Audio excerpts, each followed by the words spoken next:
Bueno, pues este es el resumen de la semana del 19 al 23 de octubre con el tema de algunas de las propiedades de los metales y su reciclaje y además la segunda revolución de la química.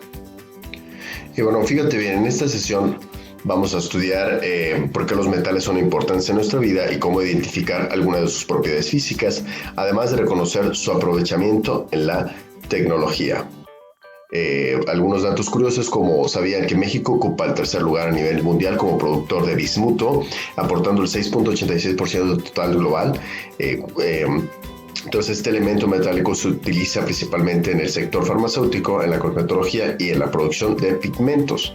Encontrarás en tu casa que existen diferentes objetos de metal y que, bueno, también algunos dispositivos electrónicos están compuestos de ellos. Bueno, vamos a observar esta información acerca de las propiedades de los metales como la maleabilidad, la ductilidad. Estos ya los hemos visto, el brillo, la conductividad eléctrica y la conductividad térmica, que bueno, estas son propias de los metales.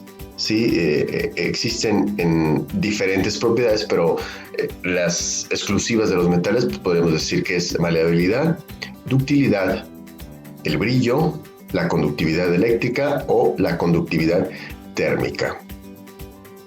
Lo que van a hacer ustedes, pues elaborar un organizador gráfico de las propiedades de los metales, como la maleabilidad, ductilidad, brillo, conductividad eléctrica y conductividad térmica, así como agregar algunas imágenes de algunos metales, como por ejemplo son el tungsteno, que como dato curioso tiene la temperatura de fusión más alta de todos los metales, es de 3.422 grados Celsius y se utiliza en filamentos de lámparas eléctricas por su alta resistencia. Y que bueno, hoy en día ya no existen tantos focos como estos. Además se utilizan algunos otros metales, para microchips, el tantalio, el coltán, el niobio, ¿sí? Para otros materiales. Aquí están estos metales: níquel, cobalto, zinc, cadmio, litio. Que el litio pues se utiliza en las pilas, algunas baterías, o incluso para prótesis hechas con metal, o algunos otros metales preciosos como el oro, platino, plata, paladio, rodio. O en las medallas olímpicas de oro, plata y cobre, que son, o incluso para fabricar aviones. Miren, aquí está una gráfica de cómo está el porcentaje de otros compuestos, de fierro, titanio y aluminio. Y requiere ser de estos dos porque son ligeros, el titanio y el aluminio, pero el titanio, en contraste con el aluminio, pues es más resistente. ¿Qué tenemos en esta siguiente parte? Pues bueno, ¿sabías que en el año 2005 la fabricación de productos elaborados con 10 metales de mayor demanda industrial dio lugar a más de 3 millones de toneladas de residuos, lo que representa 4 veces los metales extraídos? Actualmente en México se calcula que se genera entre 150,000 y 180,000 toneladas de basura electrónica por año, para que se den una idea equivalente a llenar el Estadio Azteca 5 veces. Entonces, los metales son buenos en nuestra vida diaria. Aquí está, miren, otro de los metales, el cobre, pero pues también afectan. Entonces, es importante conocer esta parte de que así como nos ayudan, también nos perjudican y generan demasiado residuo. Por eso la importancia de su reciclado. El aluminio sí es muy bueno, lo ocupamos en demasiadas ocasiones, pero también genera cierta contaminación. El plomo aquí están los daños que puede ocasionar el plomo: problemas en el cerebro, dolor muscular, debilidad, irritabilidad, intoxicación, alteraciones digestivas, fatiga, temblor, coma, convulsión, hepatitis. Y es que a veces nuestro organismo requiere de metales, pero hay algunos metales que son buenos para nuestro cuerpo y otros que son perjudiciales y nos pueden ocasionar daños. Entonces el organismo no distingue cuál es bueno y cuál es malo, es decir, no conoce el nombre de cada metal, entonces lo asimila a nuestro cuerpo y es cuando le genera daños. Ahora, ¿qué propiedades de los metales identifican los objetos que se muestran a continuación? Pues bueno, tú vas a hacer un apartado de este. Entonces, principalmente es un organizador gráfico donde ponga las propiedades de los metales y algunos metales conocidos. Y eso sería todo en esta primera actividad.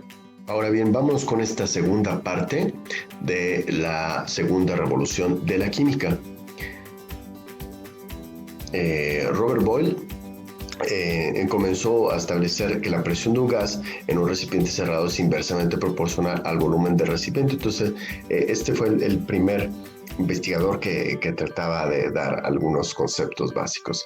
El segundo fue pues Berzelius, quien propuso nombres de litio y vanadio, así como el del sodio, y descubrió el torio, el cerio y el selenio. Fue el primer químico que aisló el silicio.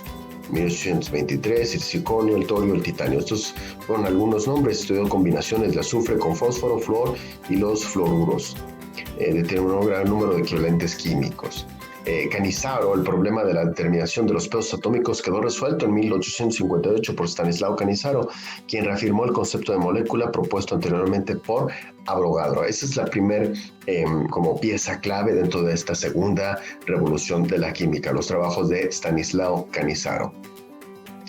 Auguste Kekulé, el trabajo más conocido de él, se centró en la estructura del benceno. Es muy conocida la manera en que se descubrió la estructura del anillo de benceno. Como podemos ver ahí en esa imagen, es como se encuentran unidas los átomos para formar moléculas, y pues bueno, él fue el que hizo estos primeros estudios. Tenemos a Julius Lothar Meyer, en el cual estableció la ley periódica que afirma que las propiedades de los elementos son funcionales periódicas de su masa atómica, apoyado también en los trabajos de Canizaro. Esta ley fundamental fue descubierta en 1869 por el químico ruso Dmitri Mendeleev, quien fue más reconocido por el hallazgo que su colega Lothar Meyer. Entonces, estos siguientes personajes como Meyer y Mendeleev, pues bueno, son también pieza clave dentro de la segunda revolución de la química. Johann Wolfgang Dorenberg descubrió tendencias en ciertas propiedades de grupos seleccionados de elementos. Por ejemplo, la masa atómica media de litio y potasio estaba cerca de una masa atómica de sodio. Un patrón similar se encontró con el calcio, estroncio y bario, con el azufre, selenio y telurio, y también con cloro, bromo y yodo. Y pues bueno, veían que algunos elementos pues tenían ciertas propiedades, y por eso algunos establecieron la ley de las triadas, en donde pues bueno, se combinaban de a 3 elementos. Johann Newlands preparó en 1864 una tabla periódica de los elementos establecida según sus masas atómicas, y que señaló la ley de las octavas, según la cual cada 8 elementos se tienen propiedades similares. Entonces, este era un pequeño avance de lo que fue más adelante la tabla periódica, que también es un aporte esencial y característico de la segunda revolución de la química. Dmitri Mendeleev fue el químico ruso célebre por haber descubierto el patrón subyacente en lo que ahora se conoce como la tabla periódica de los elementos. Aquí está un ejemplo de la tabla periódica, y que al final de cuentas las dos aportaciones principales de la tabla de la segunda revolución, pues bueno, son varias, pero las más trascendentales son los pesos atómicos, establecer los pesos y masas atómicas en la tabla periódica, y el acomodamiento de los elementos en la tabla periódica. Entonces son las dos principales aportaciones, las que hizo Stanislao Canizaro y Dmitri Mendeleev. Y bueno, ¿qué es lo que vas a realizar? Pues una especie de línea del tiempo con los eventos más trascendentales dentro de esta segunda revolución de la química. Te puedes apoyar en tu libro de texto para realizar estos trabajos. Mira, te voy a mostrar así, es como puede ir quedando. Tú lo vas a hacer en miniatura, con los sucesos más sobresalientes, importantes. Ya te mencioné algunos anteriormente, y que bueno, pues queden plasmados. Tú tienes una mejor idea, una mayor creatividad. Yo te comento que pues entre ellos pues está lo de los trabajos de Canizaro y los trabajos de Mendeleev. ¿correcto? Línea del tiempo acerca de la segunda revolución de la química, los descubrimientos de las masas, pesos atómicos y la tabla periódica. Y bueno, eso es todo por hoy. Nos vemos hasta la próxima. Adiós.